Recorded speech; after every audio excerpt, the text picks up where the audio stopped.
This is Leilani Mitchell, and you're listening to the 3-Point Conversion.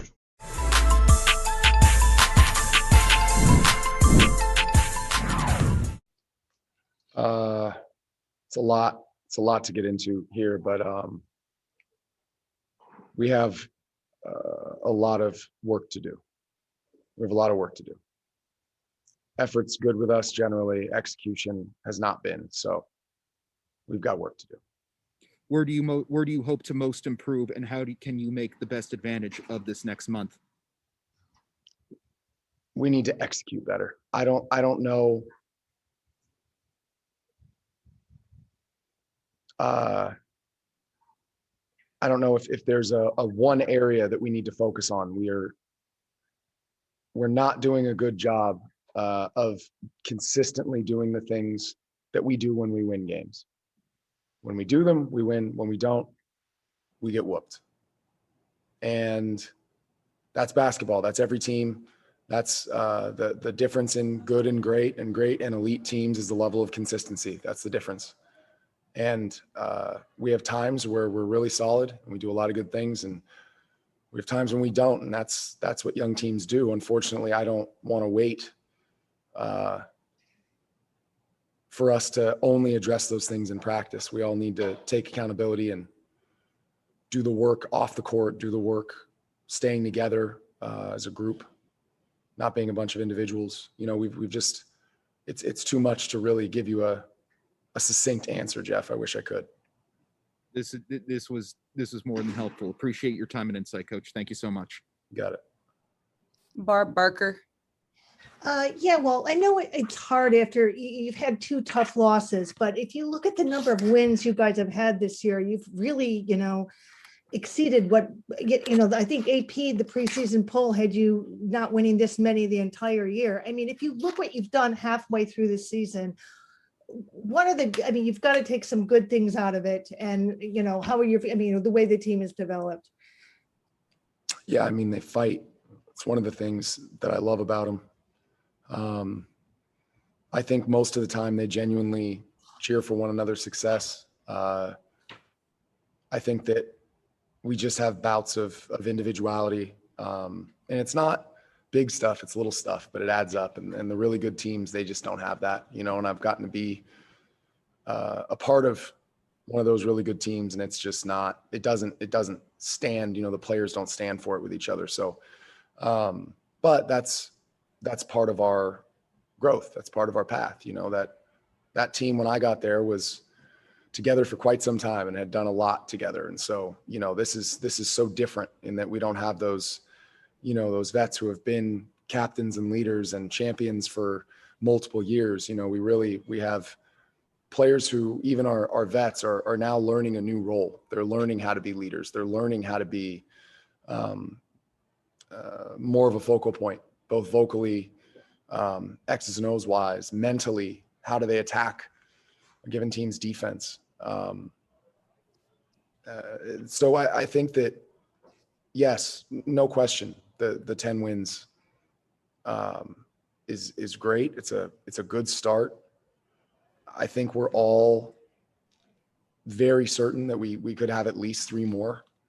And that would put us in a really nice spot going into the break. And I think they were controllable. They were wins that if we just would have executed, if we just would have used a pass fake, taken care of the ball, stuck to our defensive principles, we're in an even better position. And I think that one of the important things to remember too is to have done this without Beck for most of it, and without Tosh for almost all of it, and without Jocelyn. I mean, that's 3 of our starters.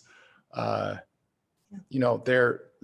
part of things, there's no question, Barb. It's heartening. It's exciting. I'm still extremely excited about this group. I love this group, but part of my job is making sure that they know how good they can be. And that's where the frustration comes from. It's not a frustration with them as individuals. It's a frustration that I don't think they understand that they're ready right now to take those steps. They just need to apply the things that they're learning more consistently, and they will. So I appreciate the question. One more quick question. I'm sorry, follow up. I just wanted you, as far as Sabrina, this is, her first full half season. She didn't get to play much last year. How tough has the minutes restriction been? And how much do you think maybe having this time off might help her going into the second half? And how would you evaluate her? Minute restriction's been frustrating at times because, she'll really get us rolling. She had us rolling in Indiana, and we have to think of the third and fourth quarters. I can't leave her out there, and had to pull her off the court in the middle of, her really playing well. And that hurt us in that game. So, yeah, I mean, she's had a lot to deal with this first half season with that injury, and she's really tried to fight through it, but there's no question that's affected her. So I would imagine that this break and this rest is going to do wonders for her. Great. Thank you. Jackie Powell. Hey, Coach. Thanks for being here. I appreciate it. It was reported that Kurt Miller is going to give his players 2 weeks of rest, not only for physical, but also for mental health. So I'm curious as to what your plan is going into the break when it comes to what Liberty players will be expected to do during the break. I'm not positive about this, but I'm pretty sure that's a league mandate that we have to give them 2 weeks. I don't think that that's a coach specific thing. I think we all have to do that. And I think everything after that is our discretion. But I mean, you guys might know better than me on that. As I've said a lot, I'm really focused on the next game most of the time. So. Right. I also wanted to ask a little bit about Rashonda and learn a little bit about the perimeter work that she has been doing. I mean, she had only hit 1 3 before today, and her shot seems to look different to what it looked like in 2019 when she played for this organization. Yeah, she's made a few little tweaks. I can tell you it wasn't a part of the game plan for her to knock down 2 for 2 from 3. But it's something that the first day she got here that I told her that I trusted her, that if she feels comfortable and she's working on her shot, then I'm comfortable with her shooting a couple. And if they don't go down, then she needs to get back to rolling to the basket. Yeah, I mean, Rashonda was a shot in the arm. I thought she played exceptionally hard, and saying that about Rashonda is saying something because she always played hard. But tonight I thought she played even up a level. And we really needed that tonight. So yeah, Rashonda, we really appreciate her.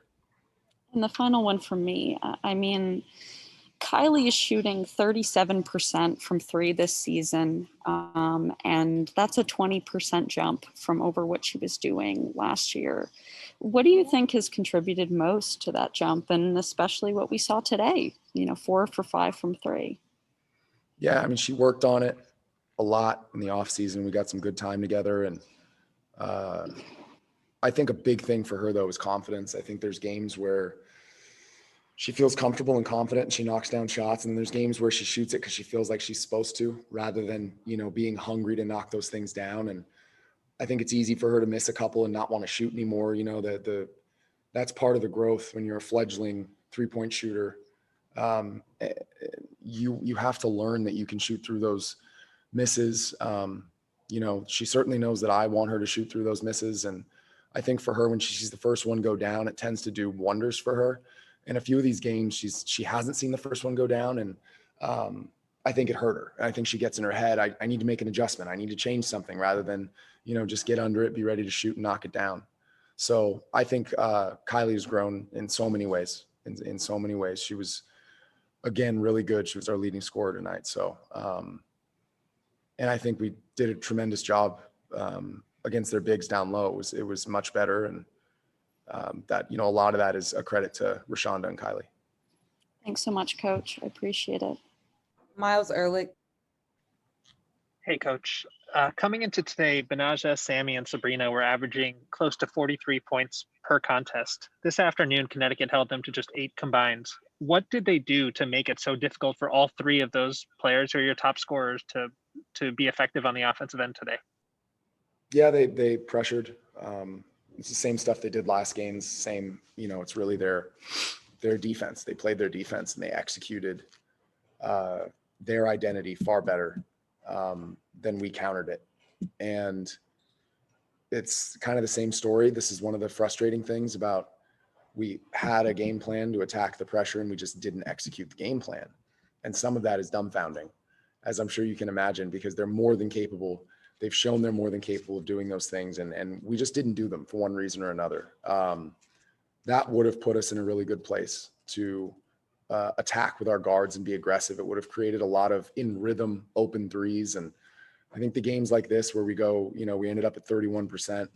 We tend to shoot a lot of threes that it's like people don't want to shoot them. They're not the threes that are created by ball movement, breaking down the defense, creating an advantage, finding the open player in rhythm. Those are the nights where we shoot above 40%. I don't think that it's all fatigue or, a given team's defense. I think a lot of times we settle and we allow them to dictate what we do. And I thought tonight was one of those nights, or today was one of those days where Connecticut really dictated with their pressure. They really pushed us off of ball screens, and we weren't willing to give rid of the ball when they did hard show, and they pushed us off of the elbow. They denied things, and we just didn't meet their physicality, match their physicality. So that's one of the myriad things that we have to address once we come back. Thanks so much. Cortland Griffin. Cortland Griffin, 3-point conversion. It's a tough loss to date, Coach, but you said your execution was off. How did the transportation issues contribute to that? It's hard to say, guys. I wish I had some kind of a measuring stick that could tell you guys what, exactly the travel does to us from a fatigue perspective. Certainly it affected us against Indiana. There's no question. I don't like talking about that or saying it, but there's no question it did. We had players at the ESPYs last night. We had right after another travel delay on the way home. It factors in. I don't know the extent to which it does. And I certainly don't want to take away from what Connecticut did because they really did execute exactly what they wanted to from a defensive perspective and really bothered us. So, that's why I'm careful not to put too many eggs into that basket, but it's also unfair to our players to say that they're not human and they should just be able to find energy and sleep when it doesn't exist for them. So it's unquestionably both. Thank you for your insight, Coach. Thank you, Coach. Next up, we have Kylie Shook, Michaela Onyenwere, Jazz Jones. Please raise your hands if you have questions. Please specify which player your question is for.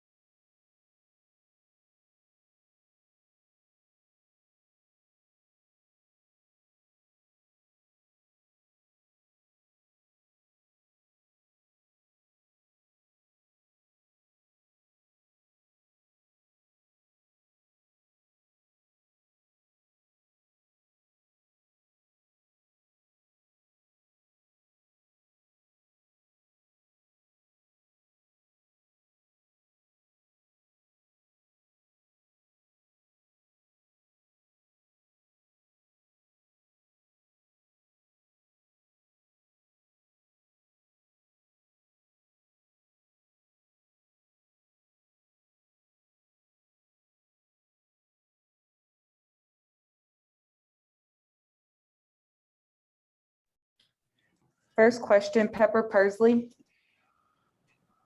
Hey everyone. So just wondering, you have an extended break coming up, and how do you just stay positive and stay ready for after the break? I think this gives us just like motivation to do so. Obviously, we didn't finish the way that we wanted to, going this last stretch 2-2 and losing games that we probably shouldn't have and not executing that way. And so I think coming back and even in the break, it's going to be super imperative for us to lock in on some of the things that we didn't do well and come back with like an open mind, ready to work, and just continue to get better. All right, thank you. Cortland Griffin. Cortland Griffin with 3-point conversion. Michaela, your first half of the season as a pro is now done. What can you say that you've learned so far that's different from the college game? And how do you expect to get better going into the second half? I think the biggest difference for me has just been creating contact and finishing through contact.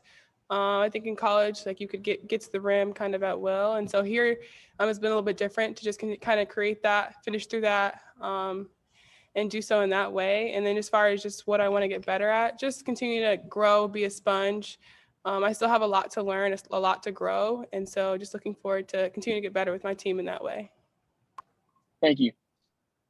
Gigi Spear. Hi, everyone. Thank you so much for being with us today. My question's for Jazz. I actually have two questions for you. So tonight before tip-off, all of Barclays saw you dancing and just full of energy, how you usually are.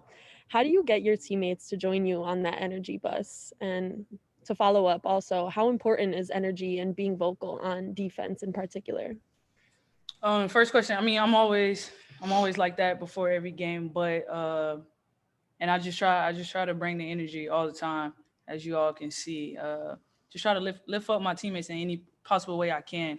And with the second question, talk and communication and energy and effort is always the main focus on defense. If we're talking and we're communicating, just saying anything on the floor and being locked in on the defensive end is going to help us. And sometimes tonight we weren't doing that, but other times we were, and we started to get stops and things like that. So once we're all five locked in, even on the bench, we're locked in. When the bench is calling out stuff, we're really good when we do that. But yeah, we just got to get back to doing that for a full 40-minute game and not taking any plays off. Thank you so much, and I hope you all rest up. Thank you. Lois Elfman. I have to unmute. My question's for Michaela. We've been seeing stories that perhaps the Ogumake sisters are going to represent Nigeria at the upcoming Olympics. If asked, would you join them? I currently just don't have any comment on that right now. Thank you. Next question, Jeff Magliochetti. Hello, all. Thank you for joining us today. My question is for anyone who's comfortable with answering it. What's your message to the fan base right now and to each other as a team as you prepare to go into a month-long hiatus?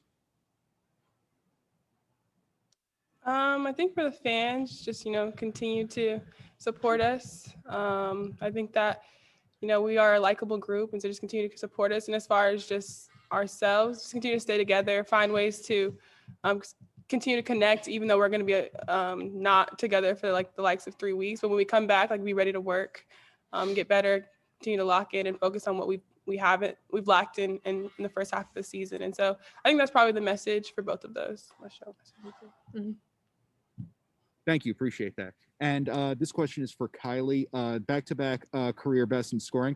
Oh, thank you. Back-to-back career best in scoring. What's been working for you over the past 2 games, and what has helped you build confidence in your shot? Walt had mentioned that you seem to gain some confidence even after missing the first attempt from time to time. So what has helped you build the confidence in your shot, particularly over these past 2 games?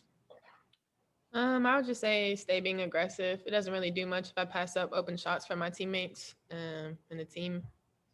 But yeah, my confidence just slowing down, seeing the floor better, and not rushing because there's no need to. So yeah, I would just say those are the main things: not rushing and being aggressive. And like you said, before every game, I just speak to myself and be confident.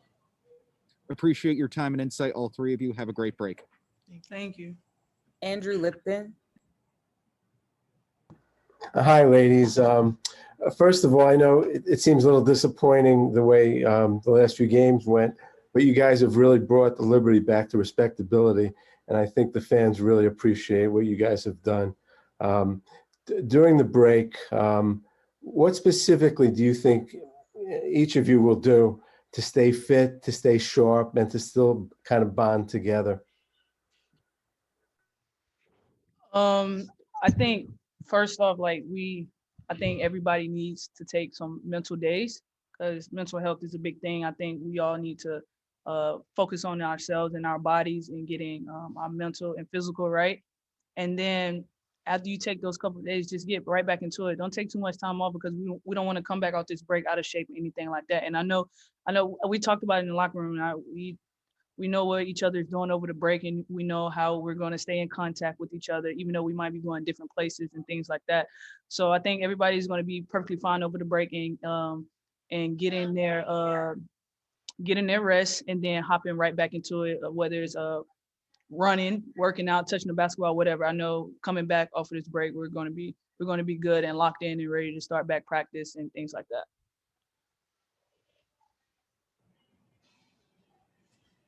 Miles Ehrlich. Hi, this first one is for Jazz. While a lot of shots didn't fall tonight for the team, the ball moved well for most of the afternoon. Your team assisted on 15 of your 17 made shots and had a number of open looks or drives that rimmed out. What did you make of the way that the team shared the ball this afternoon? I think the ball moved pretty well, but it could have been better. I think sometimes it did stick. But like you said, shots just didn't fall tonight. But as a team, what we have to grow from coming from this half of the season to the next half, when shots don't fall, we can't let that affect our defense. And I think we did that in a lot of games this year, as everybody saw. But going into this break and coming back to practice and things like that before we play again, I think that's what we need to focus on when shots aren't falling. Some days, some days the ball is just not going to go in the basket. Some days we're going to hit 15 plus threes, right? So it's just that type of game we have. And so when those shots are not falling, we have to stay locked in on defense. Thanks so much. And just one more for Michaela.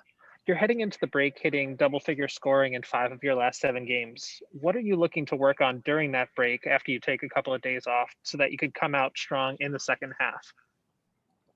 For me, it'll really be about watching a lot more games, like the games that we have played. I do watch our games, but not so focused on like, okay, what worked, what didn't work kind of thing. Just watching for like, okay, see the flow of things. And so just being more intuitive in that sense when I'm rewatching the games, and then just really getting back into the gym, like Jazz said, after those couple days off, continuing to fine tune my 3-point shot. And just kind of, I think from watching the shots and watching the film, that'll be able to kind of drive the way that I work out and like see the different reads and be able to be more focus driven in that way. And so I think that'll be something when I go home and get in the gym, that's something I'll be focusing on for sure. Thank you all. Oh, Jackie Powell. I was about to get up. Sorry about that. I'll try to make this as quick as possible. So Kylie, this is for you. I want to ask you a bit about Rashonda. What type of work have you seen her do when it comes to her perimeter skills? And what do you think led to her making 2 threes tonight? I mean, she'd only made 1 in her career previous to this. I would just say her confidence. I mean, we work on that shot every day. She doesn't necessarily take it every game, but she has the capability to take it every game. I think this is just a game that she was open, and the coaches told us before we're going to be open because we know their defense. So she took advantage of that and her shots fell. I mean, we work on that literally every day. So I'm proud of her for doing that and taking that step. Brilliant. And Michaela, so I'm curious from your perspective, in the first half of the season, can you describe to me what Sami has meant to this team and to its success? And where do you think the Liberty would be without her on this roster?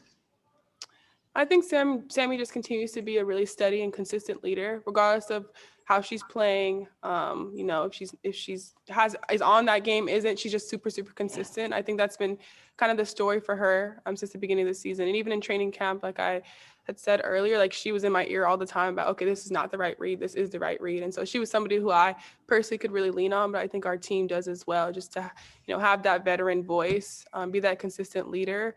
And even in the locker room after this game, like she's the voice that we heard the most. And so, yeah, I think we wouldn't be in the position we are right now without Sami, regardless of how many points she scores or whatever else it may be. And so, yeah, she's definitely somebody we look to on a lot for sure.